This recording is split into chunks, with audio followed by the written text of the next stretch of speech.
Hello friends, ಎಲ್ಲರಿಗೂ ನಮಸ್ಕಾರ. ಲಕ್ಷ್ಮೀ ಪಾಕಶಾಲೆ ಕಾರ್ಯಕ್ರಮಕ್ಕೆ ಸ್ವಾಗತ. ಇವತ್ತಿನ ದಿನ ನಾನು ಮಾವಿನಕಾಯಿ ಉಪ್ಪಿನಕಾಯಿ ಮಾಡ್ಕೊಳ್ಳೋದು ಯಾವ ಥರ ಅಂತ ತೋರಿಸ್ಕೊಡ್ತಾ ಇದ್ದೀನಿ. Mango pickle. ನೀವು ಇದನ್ನು ನಾನಿಲ್ಲಿ ಒಂದು 10 ಕಾಯಿ ಮಾತ್ರ ಹಾಕೋ ತೋರಿಸಿದ್ದೀನಿ. ನೀವು ಇದನ್ನು ಜಾಸ್ತಿ ಕ್ವಾಂಟಿಟಿಯಲ್ಲಿ ವರ್ಷಾನುಗಟ್ಟಲೆ ಸ್ಟೋರ್ ಕೂಡ ಮಾಡ್ಕೊಳ್ಬಹುದು ಇದೇ ವಿಧಾನದಲ್ಲಿ. ಬನ್ನಿ ಹಾಗಿದ್ರೆ ಇದನ್ನು ಮಾಡೋದು ಯಾವ ಥರ ಅಂತ ನೋಡೋಣ.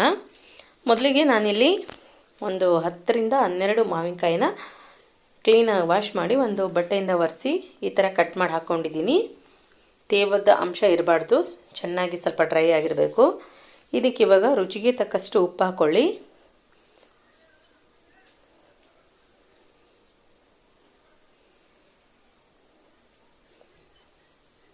ನಂತರ ಇವಾಗ ಖಾರದ ಪುಡಿ ಸೇರಿಸ್ಕೊಳ್ಳೋಣ. ನಾನಿಲ್ಲಿ ಒಂದು 3 ಚಮಚದಷ್ಟು ಖಾರದ ಪುಡಿ ಹಾಕಿದ್ದೀನಿ.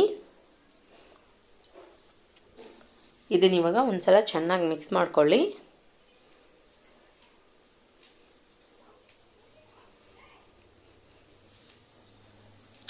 ಓಕೆ, ನೋಡಿ ಈ ಥರ ಮಿಕ್ಸ್ ಮಾಡ್ಕೊಂಡ ನಂತರ ಇದಕ್ಕೆ ಇವಾಗ ನಾವು ಸಾಸಿವೆ ಮತ್ತು ಮೆಂತ್ಯ ಕಾಳನ್ನು ನಾನಿಲ್ಲಿ ಹುರಿದು ಮಿಕ್ಸಿ ಮಾಡಿ ಇಟ್ಕೊಂಡಿದ್ದೀನಿ ಪೌಡರ್ನ. ಈ ಪೌಡರ್ ಸೇರಿಸ್ಕೊಳ್ಬೇಕು.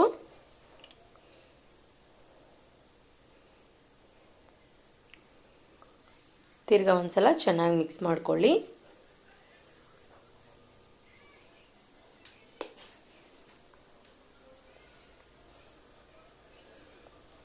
ಓಕೆ, ನೋಡಿ ಇವಾಗ ಈ ಥರ ಮಿಕ್ಸ್ ಮಾಡಿ ಇಟ್ಕೊಂಡ ನಂತರ ಇದಕ್ಕೆ ಬೆಳ್ಳುಳ್ಳಿ ಹಾಕ್ಕೊಳ್ಳೋಣ. ಒಂದು 2 ಗಡ್ಡೆಯಷ್ಟು ಬೆಳ್ಳುಳ್ಳಿ ಪೂರ್ತಿ ಸಿಪ್ಪೆ ಸುಲಿದು ಕಟ್ ಮಾಡಿ ಇಟ್ಕೊಂಡಿದ್ದೀನಿ.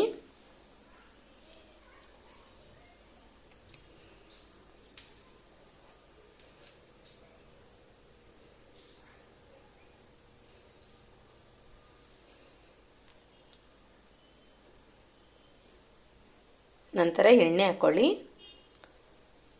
ಎಣ್ಣೆನ ನಾನಿಲ್ಲಿ ಇದಕ್ಕೆ ಒಂದು 1/4 kg ಹಾಕಿದ್ದೀನಿ. ಸ್ವಲ್ಪ ಎಣ್ಣೆ ಮೇಲ್ಗಡೆ ಚೆನ್ನಾಗಿ ನಿಂತರೆ ಉಪ್ಪಿನಕಾಯಿ ಕೆಡೋದಿಲ್ಲ. ನೀವು ಪ್ಯೂರ್ ಅಡುಗೆ ಮಾಡೋ ಎಣ್ಣೆನ ಹಾಕ್ಕೊಳ್ಬೇಕು. ಯಾವುದಾದ್ರೂ ಶೇಂಗಾ ಎಣ್ಣೆ ಆದರೆ ಇನ್ನೂ ಚೆನ್ನಾಗಿರುತ್ತೆ. ಓಕೆ, ನೋಡಿ ಇವಾಗ ಉಪ್ಪಿನಕಾಯಿ ರೆಡಿಯಾಗಿದೆ. ಇದನ್ನ ಇವಾಗ ನೀವು ಒಂದು ಗಾಜಿನ ಬಾಟ್ಲು ಅಥವಾ ಪಿಂಗಾಣಿ ಬಾಟ್ಲಲ್ಲಿ ಸ್ಟೋರ್ ಮಾಡಿ ಇಟ್ಕೊಳ್ಳಿ. ಸ್ವಲ್ಪ ಇದನ್ನು ಒಂದು ವಾರದ ನಂತರ ತೆಗೀರಿ, ಚೆನ್ನಾಗಿರುತ್ತೆ. ಓಕೆ ಫ್ರೆಂಡ್ಸ್, ವಿಡಿಯೋ ನೋಡೋದಕ್ಕಾಗಿ ಧನ್ಯವಾದಗಳು. ಮತ್ತು ಮುಂದಿನ ರೆಸಿಪೀಸ್ಗಾಗಿ ನಮ್ಮ ಚಾನಲ್ ಸಬ್ಸ್ಕ್ರೈಬ್ ಮಾಡ್ಕೊಳ್ಳಿ. ವಿಡಿಯೋನ ಲೈಕ್ ಮಾಡಿ, ಶೇರ್ ಮಾಡಿ, ಕಮೆಂಟ್ ಮಾಡಿ. ಮುಂದಿನ ರೆಸಿಪಿಯೊಂದಿಗೆ ಬರ್ತೀನಿ. ಧನ್ಯವಾದಗಳು.